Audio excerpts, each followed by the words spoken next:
فضیلت الشاعر جرجیز احمد سراجی حفظہ اللہ کو دعوت سخن دیتا ہوں کہ آپ تشریف لائیں اور اصلاح معاشرہ کے عنوان پر ہم خطاب فرمائیں۔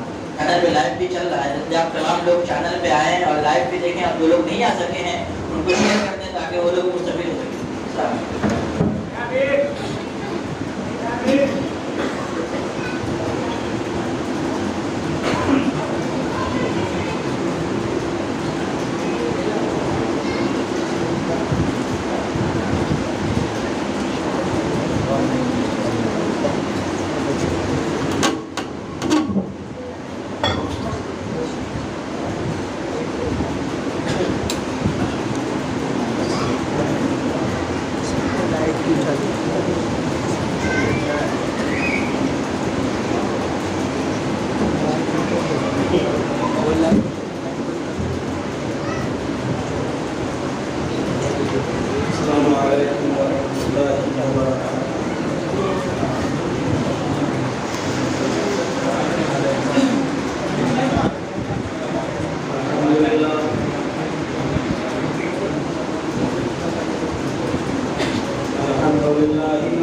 وأشهد أن لا إله إلا الله وحده لا شريك له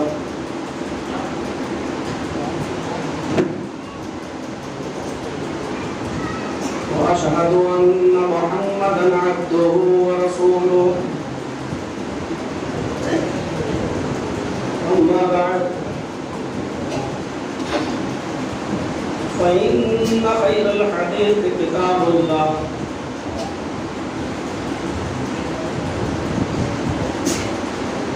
وخير الهدي هدي محمد صلى الله عليه وسلم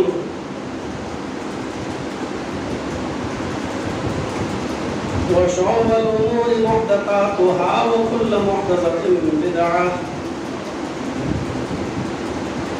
وكل بدعة ضلالة وكل ضلالة في النار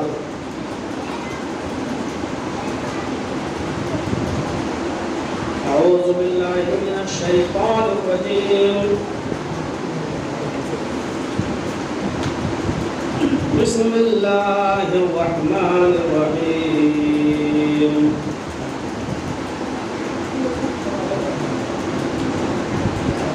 لن ينال الله لحومها ولا دماؤها ولكن يناله التقوى منكم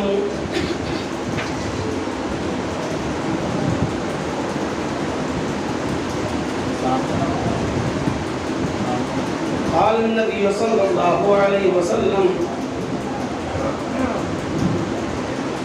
إنما الأعمال بالنيات وإنما لكل امرئ ما نوى رب اشرح لي صدري ويسر لي أمري واحلل عقدة من لساني يفقهوا قولي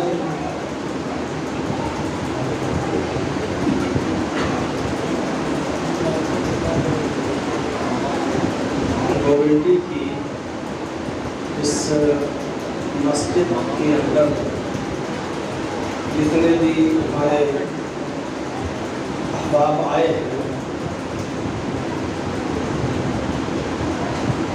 وہ سب موقر سامعین حضرات اور مسجد کی بالائی حصے میں بیٹھی ہوئی اسلامی خواتین ماں و بہنوں قوم و ملت کے لائق پر نوجوانوں اور مستقبل کے ہونہار عزیز بچوں، بہت لمبی اور بڑی تقریر کا یہ موقع نہیں ہے،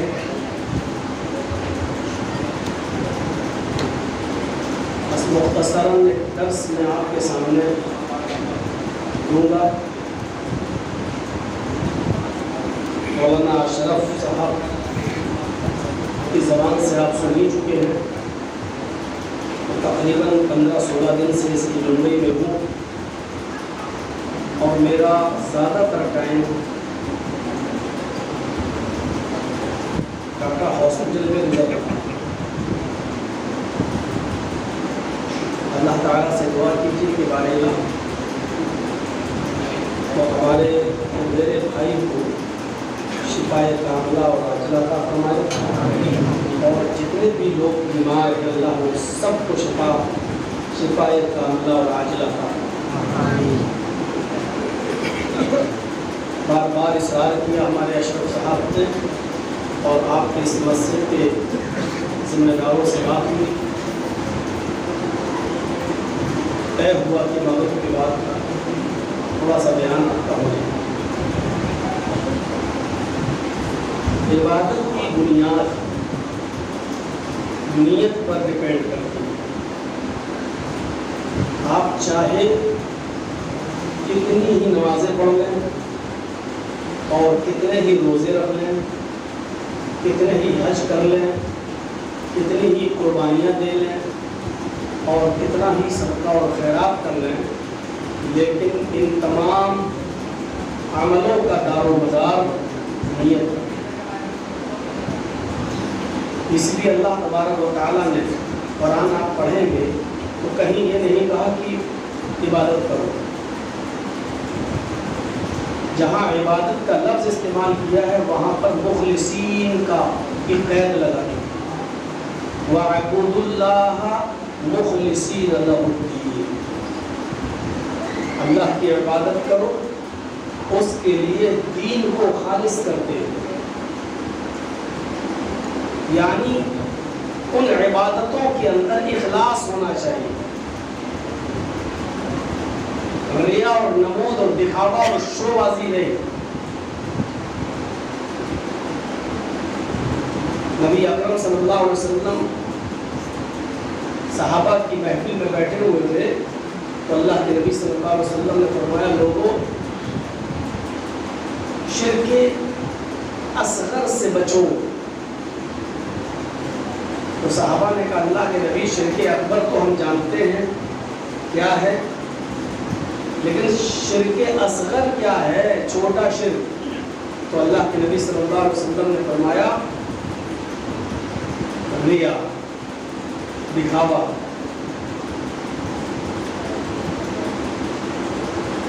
سنیچر کو مسجد میں نہیں دکھائی دیے، اب سنڈے کو مسجد میں نہیں آئے، منڈے کو مسجد سے غائب رہے، منگل کو بھی کسی نے شکل نہیں دیکھی، بدھ کے دن بھی مسجد میں نہیں دکھائی دیے، جمعرات کو بھی نہیں۔ جو سنیچر سے لے کر جمعرات تک مسجد میں نہیں آیا، جمعے کے دن نہا دھو کر 12 بجے اگلی والی صف میں بیٹھا ہوا ہے، سعودی عرب کا رومال بھی ڈال لیا ہے، جنت الفردوس کی خوشبو بھی لگا دی ہے۔ اب اس سے پوچھو، صاحب آج پورے ہفتے نہیں دکھائی دی، آج کیسے آئے ہو؟ آج جمعہ ہے۔ اچھا، جمعے کو اللہ تعالیٰ دیکھتا ہے، جمعے کا خیال رکھتا ہے، اس کا مطلب کل نہیں دیکھ رہا تھا، بدھ کو نہیں دیکھ رہا تھا، منگل کو نہیں، پیر کو نہیں، اتوار کو نہیں، سنیچر کو نہیں، مطلب جمعے ہی کو دیکھتا ہے۔ ارے نہیں یار مولانا کیسی باتیں کرتے ہو، جمعہ تھا اس لیے جمعے کے دن تو جائیں گے۔ ارے بھائی جب 6 دن تم اللہ سے نہیں ڈرتے ہو تو آج کیوں ڈر رہے ہو؟ جب آج جمعہ ہے، اچھا جمعہ ہے تو کیا ہوا، آج بھی نہیں آتے؟ ارے مولانا صاحب آپ کا دماغ ٹھیک ہے، ارے ہم جمعے کے دن اگر نماز نہیں پڑھیں گے تو ہمارے سماج میں، ہمارے محلے میں لوگ کیا کہیں گے کہ دیکھو کتنا بڑا کمینہ انسان ہے، جمعے تک کی نماز نہیں پڑھتا۔ ہفتے میں ایک دن ہم مسجد میں آئے، صرف جمعے کو، اور وہ بھی اللہ کے ڈر سے نہیں بلکہ سماج، سوسائٹی اور محلے والوں کے ڈر سے۔ گاؤں والے کیا کہیں گے، سماج والے، محلے والے کیا کہیں گے؟ اب آپ کا یہ ایک دن جمعے کو بھی آنا اور رکوع کرنا، امام کے ساتھ سجدہ کرنا، اس پہ آپ کو 1% بھی ثواب نہیں ملے گا، بلکہ یہ رکوع اور سجدہ آپ کا اللہ کو نہیں بلکہ سماج کو ہو رہا ہے، یہی شرک ہے۔ یہ بھی شرک ہے کہ ہم کوئی عبادت اللہ کے لیے نہیں، محلے والوں کے ڈر سے پڑھنے کے لیے چاہتے ہیں۔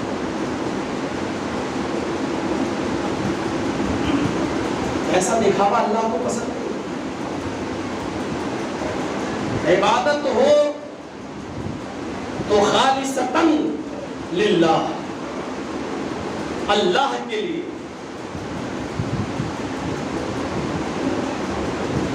حدیث کی کتابوں میں بھرا پڑا ہے، دوستی کرو کسی سے تو اللہ کے لیے، دشمنی کرو تو اللہ کی اپنی ذاتی مفاد کے لیے نہیں۔ حضرت علی اور ایک یہودی کے درمیان اس شرط پر جنگ شروع ہو گئی کہ یا تو مجھے قتل کر دے یا میں تجھے قتل کر دوں، اور دونوں تلواریں لے کر نکل آئے، لڑنے لگے، بہت دیر تک لڑائی ہوئی دونوں کے درمیان۔ لاسٹ میں یہودی گر گیا اور حضرت علی اس یہودی کے سینے پر بیٹھ گئے اور اس کا گلا پکڑ کے دبانے لگے کہ اس کو مار ہی ڈالو، کیونکہ لڑائی اس شرط پہ ہو رہی تھی، یا تو مجھے مارو میں تمہیں ماروں، چلو۔ اس کے حلق پر انگلیاں رکھ لی اور دبانے کے لیے تیار۔ اس یہودی نے اپنے منہ میں بہت سا تھوک جمع کیا اور حضرت علی کے چہرے پر تھوک دیا۔ ظاہر بات ہم دبائیں گے، کوئی تھوکے گا تو ہاتھ اپنا ہٹ گئے، پوچھنا شروع کر دے گا۔ تو حضرت علی نے گرفت چھوڑ دی اور اپنا تھوک پوچھنا شروع کر دیا۔ اس کے بعد اور غصہ آیا، اب جو اور بڑھا غصہ، اس میں تو قریب تھا کہ بس 1 منٹ بھی نہیں لگے گا اس کو مارنے، اتنا غصہ آیا کہ دبا دوں، لیکن بجائے دبانے کے اس کے سینے سے بھی اٹھ گئے اور چھوڑ دیا اور کہا جا۔ اس نے کہا علی عجیب معاملہ ہے، ہماری اور آپ کی لڑائی تو اسی شرط پہ ہو رہی تھی کہ تم مجھے مار دو یا میں تمہیں مار دوں، اور تم مجھ پر غالب بھی آ گئے، میرے سینے پر بھی سوار ہو گئے اور میرے گلے کو دبانا بھی شروع کر دیا۔ پھر میں نے مزید غصہ دلایا آپ کو اور آپ کے چہرے پر تھوک دیا، اور میں نے دیکھا کہ تھوکنے کے بعد آپ کو اور زیادہ غصہ آیا۔ اس غصے میں تو مجھے مار ہی ڈالنا چاہیے، لیکن جب غصہ بڑھ گیا تو آپ اس میں مارا نہیں، آپ نے چھوڑ دیا۔ غصہ آپ کا بڑھا، لیکن اس اضافی غصے میں تو بجائے مارنے کے آپ نے مجھے چھوڑ دیا۔ تو حضرت علی نے جواب دیا، ہاں جب تک میں تجھ سے لڑ رہا تھا وہ اللہ کے لیے، میں تیرے سینے پر سوار ہوا تو اللہ کے لیے، تو میرا دشمن نہیں، میرے رب کا دشمن ہے، میری شریعت کا دشمن ہے۔ میں نے تیرا گلا دبایا اللہ کے لیے، اور تجھے مارنے کی پلاننگ میں نے کی تو اللہ کے لیے، لیکن جب تو نے میرے چہرے پر تھوک دیا تو مجھے اور غصہ آیا۔ اس غصے میں اگر میں تجھے مار دیتا تو وہ موت اللہ کے لیے نہیں ہوتی، وہ میرا ذاتی انتقام ہوتا، کیونکہ وہ غصہ میرا ذاتی غصہ تھا جو تیرے تھوکنے کے بعد میرے اوپر آیا، اور میں ذاتی انتقام کیوں لوں؟ تم نے میری زمین و جائیداد تھوڑی قبضہ کی ہے، ہماری لڑائی تو اللہ کے لیے تھی، اس لیے میں نے تجھے چھوڑ دیا۔ جب تک لڑے اللہ کے لیے، غصہ آیا تو لگا کہ گلا دبا ہی تو، لیکن چھوڑ دیا، کیوں؟ کیونکہ مزید غصے میں اگر مارا گیا تو یہ ذاتی انتقام ہوگا، پھر اس لڑائی میں اس کو مار دینے کے بعد ہمیں کوئی ثواب نہیں ملے گا، یہ میرا ذاتی انتقام۔ یہ تھا رہن سہن بھی، اور کسی سے دوستی اور دشمنی کا معیار بھی اللہ۔ قربانی کے تعلق سے تو باقاعدہ اللہ تعالیٰ نے فرمایا، لَن يَنَالَ اللَّهَ لُحُومُهَا وَلَا دِمَاؤُهَا وَلَٰكِن يَنَالُهُ التَّقْوَىٰ مِنكُمْ۔ تم جو قربانیاں اللہ کے لیے پیش کرتے ہو، قربانیوں کے جانور لاتے ہو، مسلمانوں سنو، تمہارے قربانیوں کے جانوروں کا نہ تو گوشت اللہ کو پہنچتا ہے، نہ اس کا خون اللہ کو پہنچتا ہے، پھر کیا پہنچتا ہے؟